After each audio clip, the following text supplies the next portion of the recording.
me begin with a very simple situation. You send someone an email. You think you've been perfectly clear. You give the background, you explain the requirement, you specify the deadline, and you press send. And then nothing happens the way you expected. So you call that person and say, I thought I'd made that very clear. And perhaps they respond, but that's not how I understood it, sir. Now here's the interesting question. Who is right? You or them? The answer may surprise you, because communication is not complete when the message leaves your mouth. Communication is complete when the meaning reaches the other person. And that's where the communication trap begins.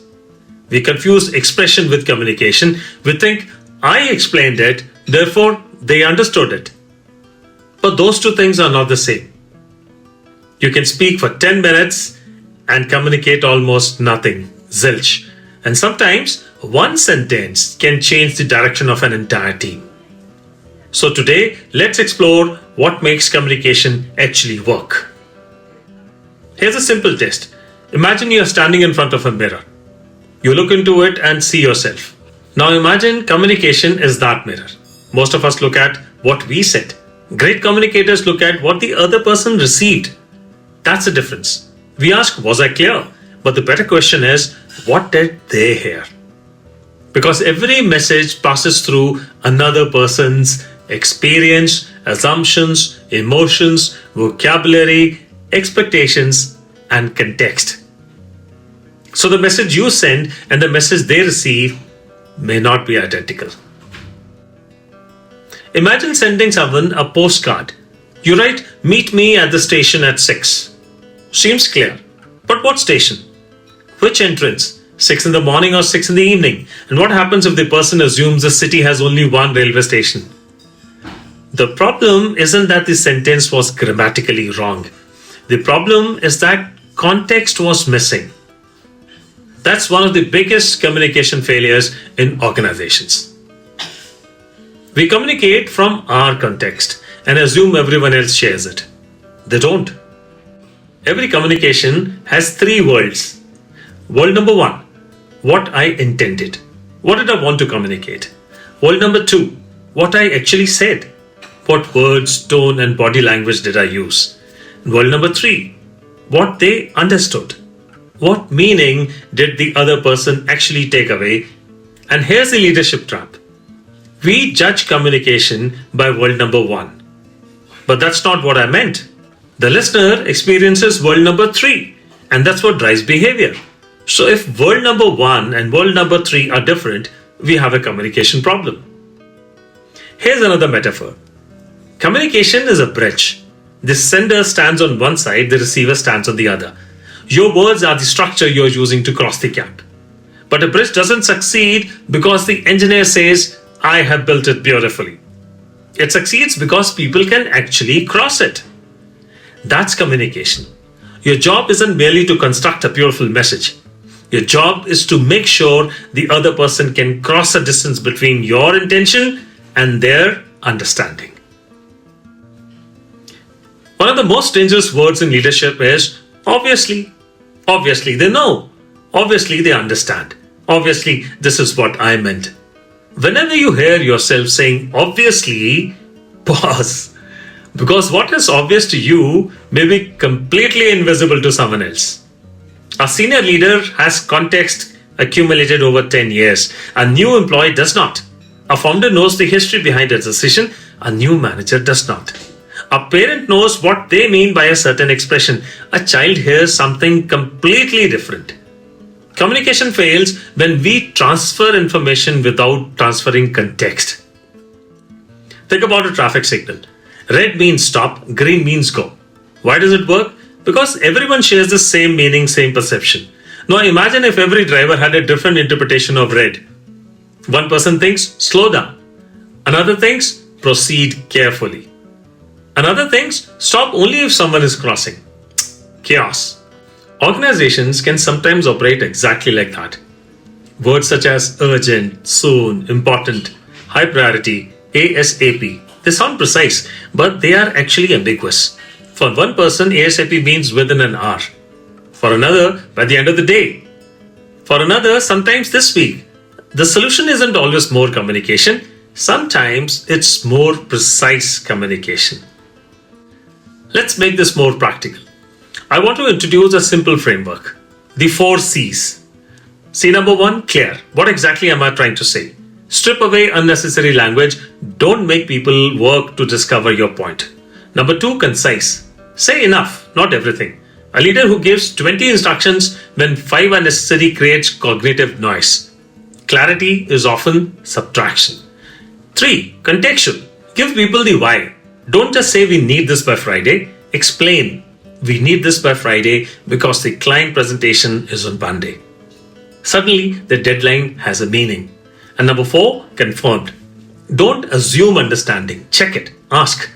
What are you taking away from this? Or, just so we are aligned, what will you do next? Confirmation isn't micromanagement. It's closing the communication loop. It's a very practical tool. After communicating something important, ask the other person to play it back. Not mechanically, not repeat what I said, but what are your key takeaways? This is especially powerful when delegating, giving feedback, communicating change, handling a crisis, setting expectations, or making important decisions. Because the real test of communication isn't, did I say it? It's, did we leave the conversation with the same understanding? There's another trap. We often think communication equals words. It doesn't imagine someone saying, I am completely comfortable with this decision. But their arms are crossed. Their voice is flat. They are avoiding eye contact. And they have become unusually quiet. Which message do you believe? The words or the behavior? This is why communication has at least 3 layers. Number 1, words. What we say. Tone, how we say it. Behavior, what our body and actions communicate. And when these 3 contradict each other, people usually believe the contradiction. You cannot say, my door is always open, while consistently looking at your watch when someone enters. The words say one thing, the behavior says another, and people notice. Imagine 2 radios. One is broadcasting at 98.5 FM, the other is tuned to 101.2. The transmitter can be working perfectly. The signal can be strong, but the receiver still won't hear the message properly. Sometimes leaders are broadcasting beautifully, but they are broadcasting on the wrong frequency. They speak in jargon, technical language, corporate terminology, acronyms, or abstract concepts. And then they wonder why people aren't connecting.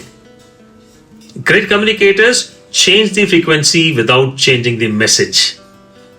They speak differently to a customer, a colleague, a new employee, a board member, a child, or a team under pressure.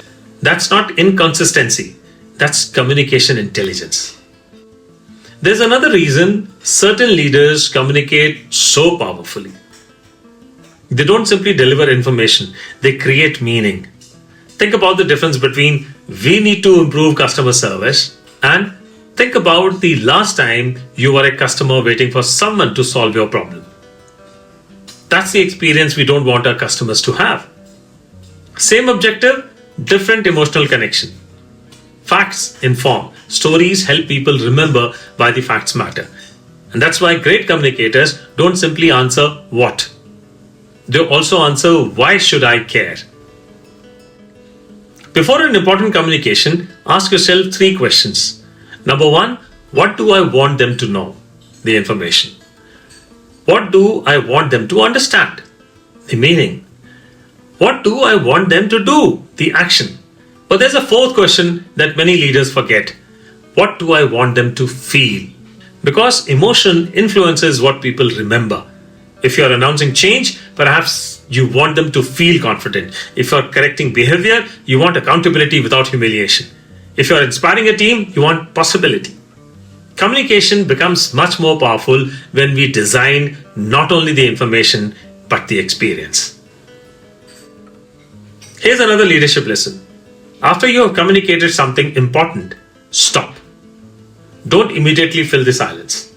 Let people process, let them ask, let them challenge, let them think. Some leaders become uncomfortable with silence and start talking again and again and again. until the original message disappears underneath the additional words.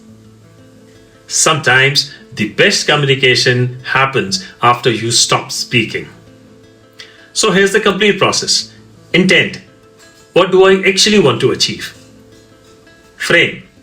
What context does the person need? The receiver. Deliver. What is the simplest way to communicate it? Check. What did they understand? Adapt. Where is the gap? And back to close. What happens next? That's communication, not a monologue, a loop. I want to give you a simple challenge this week. Choose one important conversation. Before you have it, write down number 1, what do I want them to know? Number 2, what do I want them to understand? Number 3, what do I want them to do? Number 4, what do I want them to feel? Then have the conversation and afterwards ask, what are your key takeaways? Don't judge the answer, just listen. If their understanding is different from your intention, you have discovered a communication gap. And that's very valuable information. So let me leave you with 3 questions. When your team makes a mistake, do you ask, why didn't they understand? Or where did my communication break down? When someone misinterprets your message, do you blame the receiver or examine the signal? And perhaps most importantly, if you disappeared from the conversation, would your message still be clear? Because great communication does not create dependence on the communicator. It creates clarity in the receiver. Leadership is often described as the ability to communicate a vision, but vision without clarity becomes confusion. Instructions without context become compliance. Information without meaning becomes noise. And communication without understanding is simply transmission. The real measure of communication isn't how eloquently you speak. It's what happens after you have spoken. Do people know what matters? Do they understand why it matters? Do they know what to do? And do they feel confident enough to act? That's communication, not talking. Connecting meaning. And perhaps the most important lesson is this. Don't measure communication by the clarity of your message. Measure it by the clarity of the understanding. Because you may have said exactly what you intended, but until they understand exactly what you meant, the communication isn't finished. Great communicators don't simply speak clearly. They make clarity possible for others. This is Empowerment Architects. Learn, reflect, lead. Till next time, Jai Hind.